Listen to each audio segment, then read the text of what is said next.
Sir, मैं तो मांग करूंगी कि इस बजट का नाम बदलना चाहिए, क्योंकि ये देश का बजट नहीं, ये बचाओ बजट है।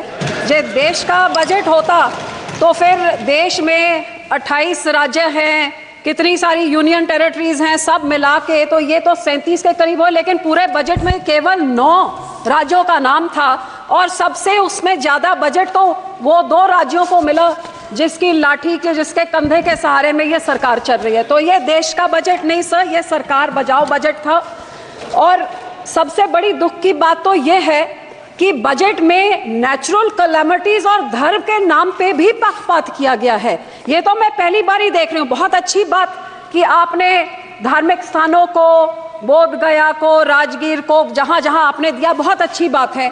लेकिन जिस श्री दरबार साहब पे, अमृतसर साहब पे रोज 2 लाख लोग नतमस्तक होते हैं, उनको मुफ्त खाना मिलता है, सबसे बड़ा दुनिया भर, देश भर के लोग वहां पे जाते हैं और जहां पे सारा दिन सरबत के भले की अरदास होती है, उसका तो आपने नाम तक। और फिर मैं नेचुरल कैलेमिटीज की बात करूं तो फ्लड रिलीफ आपने राज्यों को दिया, बहुत अच्छी बात। जैसे मेरे सहयोगी ने मेरे से पहले बोला कि ये जो पानी आता है हिमाचल को आपने दिया पैकेज, तो हिमाचल का पानी पंजाब में आके पंजाब को जब डुबो देता है और तबाही मचाता है, तो पंजाब को आप क्यों भूल जाते हैं? जब पानी डैम में भर जाता है तो आप डैम खोल देते हैं और हमारा पंजाब डुबा देते हैं। जब घग्गर रिवर का लेवल ऊपर हो जाता है तो चुप चुपीते 7 के राज्यों को बचाने के लिए बंद तोड़ देते हैं और हमारे गांव को डुबा देते हैं।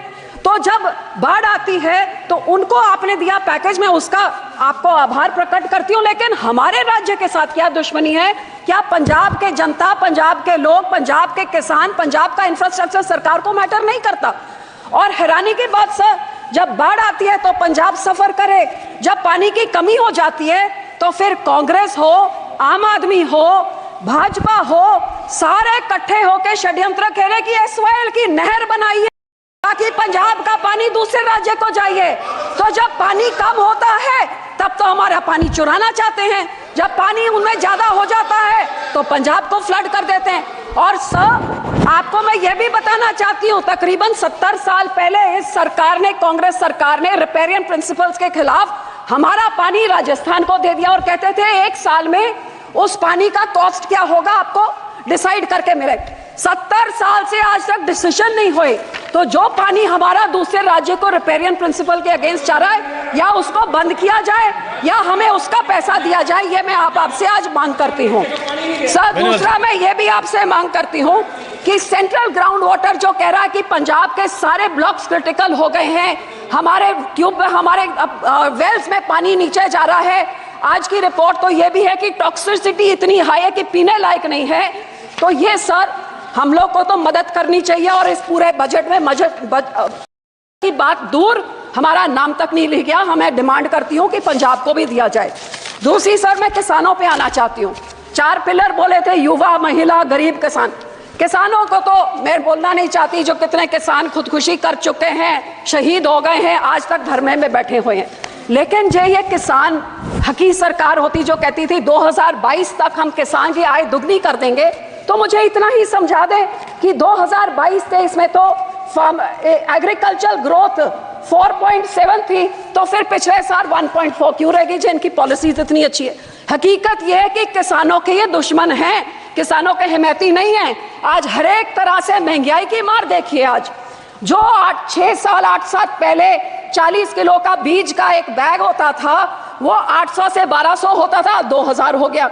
डीएपी 3 गुना बढ़ गई कीमत, पोटैश 900 से 1700, जो लेबर का कॉस्ट होता था वो भी 3 गुना हो गया, हार्वेस्टिंग के लिए होता था वो भी 3 गुना हो गया, जो मशीनरी की रेंटल होती थी, डीजल आपने 47 से 90 कर दिया, तो वो आप सोच ले कहां तक। जहां किसान को रिलीफ देनी थी, उसमें रिलीफ क्या दी? मनरेगा में 0 इंक्रीज। लोग सोचते थे आप बढ़ाएंगे, अमाउंट बढ़ाएंगे, दिन बढ़ाएंगे, 0।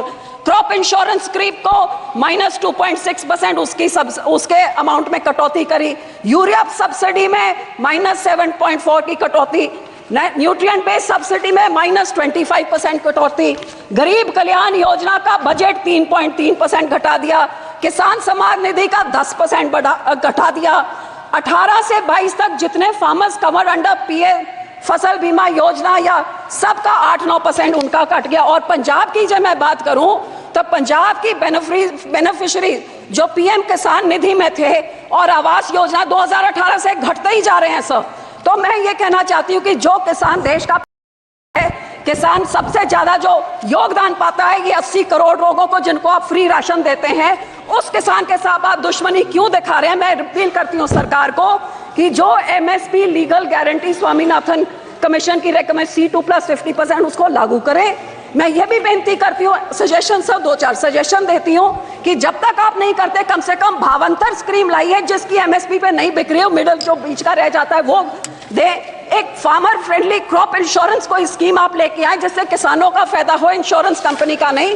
और जो किसान के जो इम्प्लीमेंट्स हैं इन पे आप जीएसटी को खत्म करिए ताकि किसानों का कुछ फायदा हो, उनकी फल सब्जियां बचे, जिससे किसान की महंगा मॉनसून आ रहा है, टमाटर के रेट कहां चले जाएंगे। जी आप इम्प्लीमेंट्स में जीरो करें तो बहुत कुछ फायदा हो जाएगा। सर आखिर में पंजाब की इंडस्ट्री 7 की स्टेटों को टैक्स इंसेंटिव्स देके तबाह कर दिया, हमारी इंडस्ट्री भाग गई है। मैं सिर्फ इतनी बेनती करती हूँ कि FN साहब लुधियाने गए थे, वो मंत्री बनी बैठे हैं अब वहां पे लुधियाने, वहां पे उन्होंने MSME इंडस्ट्री को बोला था कि जो अमेंडमेंट 43B जिसमें मैंडेट किया जाता है कि 44 डेज में आप पेमेंट करिए नहीं तो आपके जो टैक्स इंसेंटिव फॉरफिट हो जाते, वो इस बजट में उन्होंने नहीं किया। वो बहुत देख रही थी कि इंडस्ट्री करे। सर 2 मिनट, जो हमारी साइकिल इंडस्ट्री है, जो हमारी स्पोर्ट्स इक्विपमेंट इंडस्ट्री है, मैं आपको बेनती करती हूँ इंसेंटिव इंटरनेशनल बॉर्डर पाकिस्तान के साथ 2019 से हमारा वाघा बॉर्डर बंद कर दिया है, बहुत नुकसान हुआ है। ये बॉर्डर खोला जाए और हमारे राज्य को कोई टैक्स इंसेंटिव्स दिए जाए, साइकिल इंडस्ट्री को, स्पोर्ट इंडस्ट्री को बॉर्डर खोल के, ताकि हमारे इधर का व्यापार बढ़े और नौकरियां भी बढ़े। आखिर में सर मैं सिर्फ आपको यही कहना चाहूंगी, ये कांग्रेस पार्टी और आम आदमी पार्टी ने 10 सालों में पंजाब के खजाने को लूट के तबाह कर दिया है। हमारा यहाँ पे इतना ज्यादा करोड़ 3.4 लाख करोड़ का कर्जा एक छोटे से राज्य पे चढ़ गया। GSDP ratio 49%। तो सर आप इनको सजा देने के लिए आप RDF रोक देते हैं, हेल्थ मिशन का रोक देते हैं, पर पंजाब के लोगों का क्या कसूर है। मैं आपको बेनती करती हूँ जो हमारा पैसा है वो आप पैसा आप दीजिए। अनएम्प्लॉयमेंट रेट जो देश में उसका दुगना है, ड्रग अब्यूज से हमारा राज्य जूझ रहा है। और पंजाब में औरतों का तो ये हाल है कि कुपोषण वो भी बढ़ गया है, अनीमा भी बढ़ गया है। और आंगनवाड़ी के जो राशन मिलता है गरीब बच्चियों के लिए, लैक्टेटिंग मदर्स, प्रेग्नेंट मदर्स और बच्चों के लिए, वो इनकी सरकार ने, आम आदमी की जो सरकार वहां पे है, वो वेरका मिल्कफेड प्राइवेट आधारों से लेके प्राइवेट कॉन्ट्रैक्टर्स को देके सब स्टैंडर्ड चीजें लोगों को देके करोड़ों का घपला हो रहा है। तो सर पैसे ना रोकिए, इनको पिनलाइज करिए ताकि लोगों को उतना हक मिले। और सर आखिर में मैं यही कहूंगी कि सबसे highest population 32% SC population Punjab में है सर। सबसे बड़ा ग्रैनरी को योगदान पंजाब देता है। फ्रीडम स्ट्रगल में सबसे बड़ा योगदान हमने दिया। इस को पूरी करके हमारे किसानों को हमारे चंडीगढ़ की राजधानी हमें दीजिए, हमारा पानी दूसरे राज्यों को जा रहा है उसको रोक के उसकी रॉयल्टी हमें दीजिए, नहीं तो वो सारे फैसले रिवोक करके हमारा पानी पंजाब पे रखिए। धन्यवाद जी, धन्यवाद करती हूँ, शुक्रिया। धन्यवाद जी। श्री थॉमबीर गांधी जी धन्यवाद।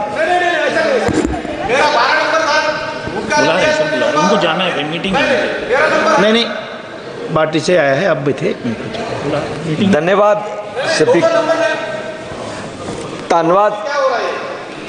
धन्यवाद स्पीकर साहब, तुसीं मैनूं बजट ते बोलण दा मौका दिता, मैं थोड़ा बहुत धन्यवादी हाँ।